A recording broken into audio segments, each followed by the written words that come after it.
Holiness often takes shape long before it becomes visible.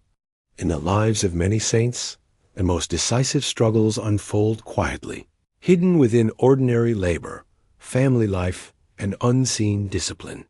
What later appears as spiritual authority is first formed through obedience, restraint, and a heart inclined toward prayer rather than recognition.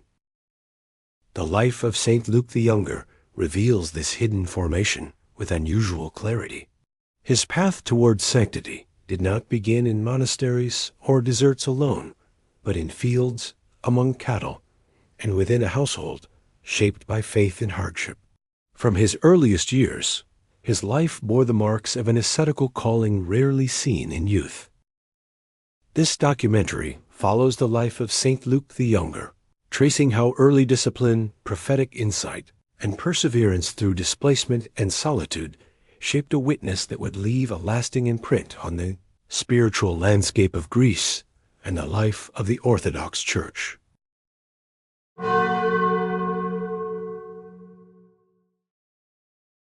St. Luke was born in the year 896 to pious parents, Stephen and Euphrosyne, who had been forced to leave the island of Aegina and settle on the Greek mainland due to Saracen raids. He was the third of 7 children, raised in a household marked by faith, labor, and endurance amid instability. From his earliest years, Luke displayed an inclination toward ascetical life far beyond his age.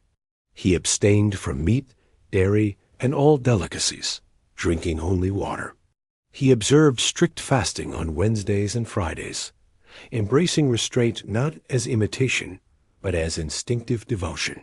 His discipline emerged naturally, without external compulsion. While tending cattle or working the family fields, Luke practiced charity with startling freedom. He frequently gave away his food and clothing to the poor, returning home unclothed. On one occasion, he distributed nearly all the seed reserved for planting.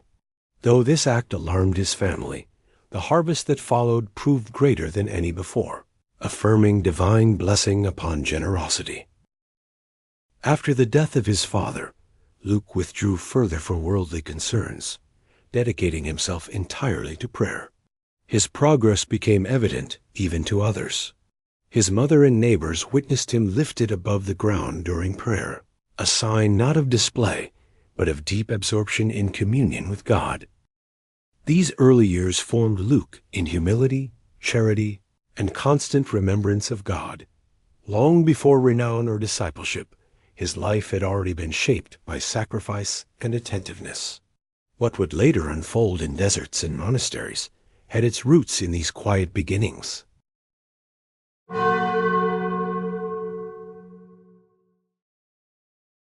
From childhood, Luke sought solitude and prayer with intensity. Twice he attempted to leave his home in search of a solitary life. The first time, while traveling toward Thessaly, he was seized by soldiers who mistook him for an escaped slave and returned him to his family. This interruption did not extinguish his desire. It refined it through patience and restraint. On his second attempt, Luke encountered 2 monks traveling from Rome to Jerusalem. They recognized his sincerity and took him to a monastery in Athens, where he received the small habit. He was only 14 years old. News of this reached his mother, whose grief was intense. Through a dream in which she tearfully called for her son, the abbot discerned her anguish and sent Luke home. Luke remained with his family for 4 months, not in resistance, but in obedience. With his mother's blessing, he departed again, this time to a mountain called Ionu, where a church dedicated to the holy unmercenaries, Cosmas and Damian, stood. There he lived in solitude for 7 years, sustaining himself through prayer, fasting, and silence.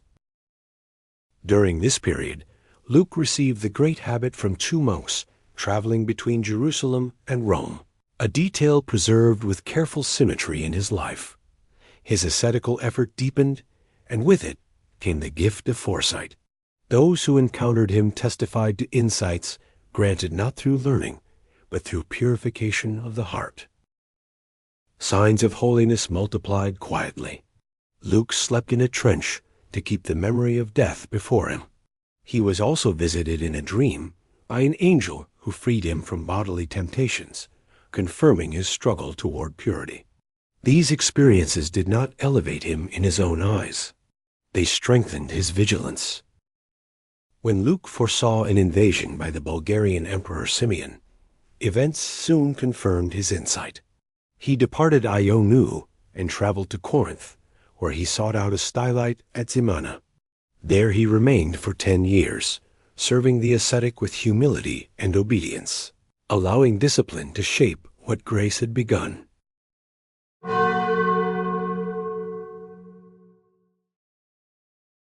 After 10 years of obedience near Zimena, Luke returned to Mount Ionu around the year 927.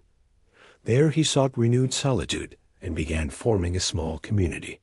His ascetical life continued with intensity, yet his growing reputation made secrecy difficult. Those who learned of his holiness sought him for prayer, counsel, and words of discernment. The steady flow of visitors weighed heavily upon him. Luke desired silence and withdrawal, yet obedience compelled him to receive those who came in need. As distractions increased, he sought permission from his elder, Theophylactus, to withdraw further into the wilderness. This decision reflected his consistent pattern. Retreat was never escape, but obedience expressed through discernment. 3 years later, external events again forced movement. A Magyar invasion displaced Luke and the surrounding population. He withdrew with local villagers to the nearby island of Ampelon. The island's harsh conditions tested endurance severely. Water was scarce, and thirst became a daily struggle, shaping a new chapter of hidden suffering. Luke remained on Ampelon for 3 years. His sister occasionally brought him bread, yet he often gave much of it away to the needy or to passing sailors. Charity remained inseparable from asceticism. Solitude did not narrow his concern. It widened it, extending prayer and compassion beyond immediate survival. These years deepened Luke's interior authority. Though he sought isolation, his holiness drew others.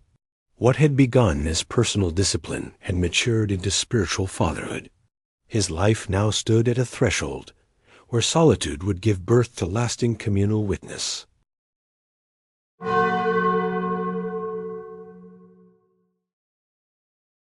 At the insistence of his disciples, Luke returned to the mainland and settled near Styrian around the year 946. There he founded an hermitage that would become known as Hosios Laukas.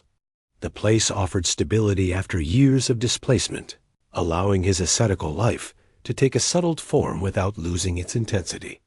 Brethren gathered gradually, drawn by his discernment and prayer. A small monastic community formed, and a church dedicated to the great martyr Barbara was established. Within this setting, Luke continued his life of prayer and guidance. Numerous healings were attributed to him, addressing afflictions of both body and soul. These acts arose quietly from pastoral presence, strengthening the faithful who sought counsel and relief. In the 7th year of his life at Styrian, Luke fell ill. Foreseeing his end, he withdrew into a cell for 3 months, preparing through prayer and silence. Asked about his burial, he requested that his body be cast into a ravine. When the brethren objected, he instructed them to bury him where he lay, accepting obedience over preference. Embracing his disciples, he asked for their prayers and foretold that the place of his repose would one day hold a great church and monastery. Lifting his eyes toward heaven, he commended his spirit into God's hands and reposed peacefully on February 7, 953. His departure reflected the same attentiveness and humility that had shaped his life. After his repose, fragrant myrrh flowed from his relics, and many healings followed. Pilgrims gathered, and the modest structures gave way to more enduring ones. As he had foretold, churches rose over his tomb, and the monastery of Hosios Laukas became a major place of pilgrimage. preserving the witness of St. Luke the Younger within the living memory of the Church. The life of St. Luke the Younger reveals how holiness is formed through patience, obedience, and sustained prayer across many seasons of trial and displacement. His witness shows that ascetic struggle, when joined to charity and humility, becomes a source of healing and guidance for the whole Church. If this journey has spoken to you, you are welcome to remain with us. This channel is dedicated to presenting the lives of Orthodox saints and feasts with historical care and theological depth, allowing their witness to continue shaping faith and perseverance today.